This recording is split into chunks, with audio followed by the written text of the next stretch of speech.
Pagkatapos mapagkaisa ng Sheila at mapagharian ang kabuuan ng Korean Peninsula, mabilis ding humina ang kaharian dahil sa pag-aagawan sa kapangyarihan. Marami ang nagrebelde sa ilalim ng pamumuno ni Queen Jinsong, kabilang dito si Nakyonho na itinatag ang later Baekje at si Kungye na itinatag naman ang later Koguryo o mas kilala bilang Estado ng Taebong. Dito papasok ang later Three Kingdoms period. Isang binatang nagngangalang Wangon na nagmula sa pamilya ng dating Koguryo ang sumali sa serbisyo militar ng Taebong sa ilalim ni Haring Kungye. Kalaunan ay napansin ng hari ang husay ni Wangon kaya naman siya ay itinaas sa ranggong general. Sa paglipas ng mga taon, nakaipon si Wangon ng serye ng mga tagumpay laban sa later Baekje at nakuha ang tiwala ng publiko. Gamit ang kanyang kakayahan sa dagat, patuloy niyang sinalakay ang baybayin ng later Baekje. Makalipas ang ilang taon, siya ay naging punong ministro ng Taebong. Si Kungye ay maituturing na isang malupit na hari na ang tingin sa kanyang sarili ay isang Buddha. Sa ilalim ng kanyang pamumuno, marami siyang ipinapatay, kabilang na dito ang kanyang asawa at 2 anak. Dahil dito, 4 sa kanyang mga magigiting na general ay pasikretong pinagplanuhan ang pagpapatalsik sa kanya sa kapangyarihan. Gabi ng July 24, 918, matagumpay na napatalsik si Kungye sa trono at iniluklok si Wangon. Si Wangon ay makikilala bilang si Haring Taejo. Pinalitan ni Wangon ang pangalan ng kaharian at ginawa itong Goryo. Pinaikli mula sa Koguryo at dito din nagmula ang pangalan ng bansang Korea. Sa mga sumunod na taon, inilipat niya ang kabisera ng Koryo sa Gyeong, ang lugar kung saan siya isinilang. Matapos yun, sinimulan niya ang pagbawi sa hilagang bahagi ng Korea at Manchuria na noong panahong yun ay hawak ng Balhae, subalit nanganganib na bumagsak dahil sa banta ng Khitan. Noong 926, tuluyan nang bumagsak ang Balhae. Mahigit kumulang 100,000 refugees ang tinanggap ni Haring Taejo sa kanyang teritoryo. Kabilang dito ang huling crown prince ng Balhae na si Dae Gwanghyon. Inihanay niya pa ito sa mga maharlikang angkan ng Koryo. Ang Balhae at Koryo ay parehong sinasabi na sila ang kahalili ng Koguryo. Noong 935, mapayapang sumuko ang Sheila sa ilalim ng pamumuno ng Koryo. 1 taon pa ang lumipas dahil sa pag-aagawan sa kapangyarihan, bumagsak din ang later Baekje sa ilalim ng Koryo. Kaya naman napagkaisa ni Taejo ang buong peninsula at ito ang itinuturing sa kasaysayan na totoong unifikasyon ng Korea. Ang kaharian ng Koryo ay naging maunlad subalit haharap sa maraming serye ng pagsakop.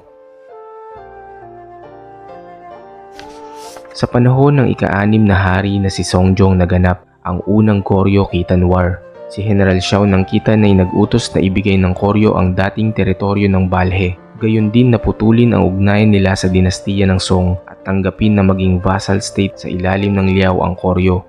Sumang-ayon ang Koryo sa kondisyon na ibibigay ng Liao ang dating teritoryo ng Koguryo hanggang sa silangan ng Yalu River. Sa kabila ng pag-areglo, patuloy na nakipag-ugnayan ng Koryo sa dinastiya ng Song na pinalakas ang depensa nito sa pamamagitan ng pagtatayo ng kuta sa mga bagong nakuhang teritoryo sa Hilaga. Namatay si Haring Songjong noong 997 at inilagay ng dinastiyang Song ang kanyang kahalili na si Haring Mokjong bilang hari ng Koryo.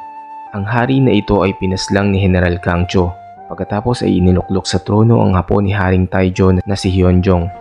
Ang pangyayaring ito ay ginamit ng Liao upang umatake muli sa Koryo. Natalo sila sa una ngunit nagawang manalo at mapatay si General Kangcho sa pangalawang pagsalakay. Sinunog nila ang kabisera ng Gyeong ngunit ang hari ay nakatakas na sa Naju. Umatras ang Liao matapos mangako ng Koryo na pagtitibayin ng kanilang ugnayan. Nag-uutos naman ang emperador ng Liao na personal na humingi ng tawad sa kanya ang hari ng Koryo, ngunit tumanggi ito at nagresulta sa isang dekada ng puot sa pagitan ng dalawang bansa. Nang patuloy na tumanggi ang Koryo na ibalik ang hilagang mga teritoryo, muling sumalakay ang Khitan noong 1018. Ang general ng Koryo na si Ganggam Chan ay tinalo ang hukbo ng Khitan sa labanan sa Kwiju. Ang Khitan ay umatras nang hindi makamit ang kanilang mga kahilingan at sa wakas, ang dalawang bansa ay pumirma na lang sa isang kasunduan ng kapayapaan noong 1022. Noong unang bahagi ng ika-13 siglo, biglang nagbago ang sitwasyon sa China. Sinakop ng Mongol ang Jin Dynasty ng China at pinalawak ang kanilang impluwensya sa Korean Peninsula. 7 beses nilang sinalakay ang Koryo sa pagitan ng 1231 at 1259. Sa pagsisikap na labanan ng pag-atake na ito, inilipat ng Koryo ang kabisera nito sa Ganghwa. Maging ang mga ordinaryong tao at alipin ay nakipaglaban sa mga mananakop. Noong 1259, nilagdaan ang isang kasunduang pangkapayapaan sa pagitan ng dalawang bansa. Tinanggap ng dinastiyang Yuan na itinatag ng mga Mongol ang 6 na kondisyon ng Koryo para sa kapayapaan, kabilang ang agarang pag-alis ng tropang Mongol sa Korean Peninsula. Nanatiling vassal state ng Mongol Empire ang Koryo mula 1270 hanggang 1356. Sa panahon ni Haring Unang Koryo nang magsimulang humina ang Yuan dynasty ng Mongol at umusbong ang bagong malakas na kaharian ng Ming. Nahati sa dalawang paksyon ang mga opisyal ng Koryo, ang pro at anti-Ming dynasty. Malaki ang impluensya ng anti-Ming kay Haring U sapagkat sila ang nagluklok sa kanya sa trono. Noong 1388, inutusan ni Haring U si General Yi Songgi na sakupin ang Liaodong at itaboy ang puwersa ng Ming. Sa kabila ng kanyang pagtutol at paghahain ng mga dahilan kung bakit hindi dapat kalabanin ng Ming, hindi nagbago ang isip ng hari.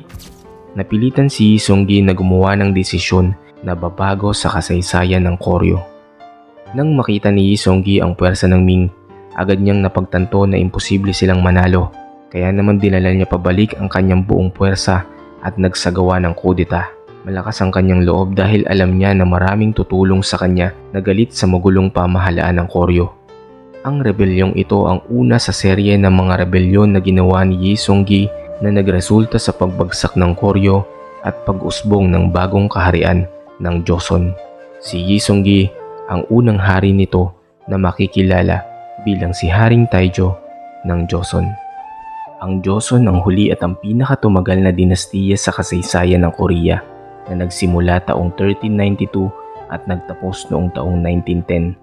Ang pangalang Joseon ay nagmula sa Go-Joseon, ang pinakaunang dinastiya na naitala sa kasaysayan ng Korea. Ito ang napiling ipangalan ni Yi Songgi sa kanyang kaharian bilang pagbibigay pugay at respeto sa kaharian na minsang nagdomina sa buong Korean Peninsula noong sinaunang panahon.